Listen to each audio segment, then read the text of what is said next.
So as AI accelerates electricity demand while we also reshape the power sector itself, how do you see this changing the way governments plan some of this energy infrastructure over the decade, right? And to what Mr. Krishnan said, right, like building capacity is slow.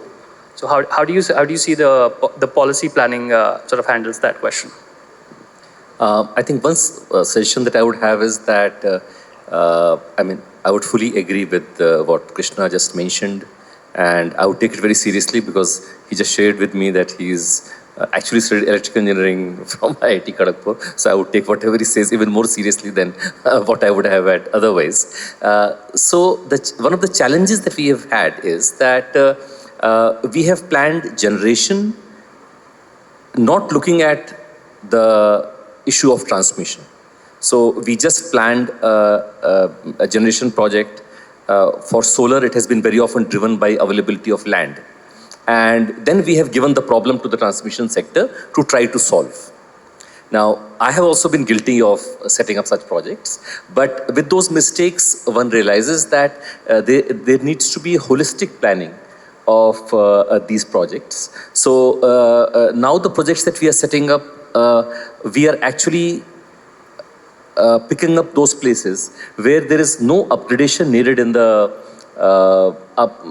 transmission sector, and that is why I have strongly now learned to respect co-located solar and storage, because instead of, it's almost like sugar in a diabetes, in the body of a diabetes patient. If you inject a large amount of sugar in the body at one time, it becomes very difficult to cope with that. So if you have a co-located storage, then really you are absorbing the extra power / sugar, and that is being supplied over a longer period of time, making it easier for our body / transmission system that Krishna looks after to handle it.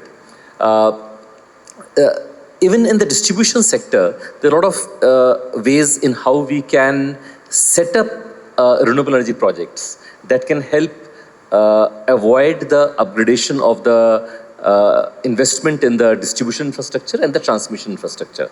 So, one innovation that we have tried in Madhya Pradesh has been setting up decentralized renewable energy projects on the low voltage side of the transformers. That has helped avoid investment in the upgradation of the transmission and distribution infrastructure. Another thing that we have tried is use of reactive power to manage voltage in the distribution sector, and thus avoid the investment that distribution companies and transmission companies have otherwise to make in capacitor banks. And it manages not only the low voltage, but the high voltage situation as well. So what I'm saying is that the generation has to come out of the situation where it sees that its primary and only responsibility is generating power. Rather, I would say, because I've been in the power sector broadly as well, not just renewable energy. So if you look at people who are firmly in the power sector, they very often see renewable energy as someone who has created problems for them. That life was far simpler when there was no renewable energy. So now renewable energy, the concept of price has been firmly established. Now we need to set up renewable energy projects so that they solve the problems, the wider problems of the energy sector.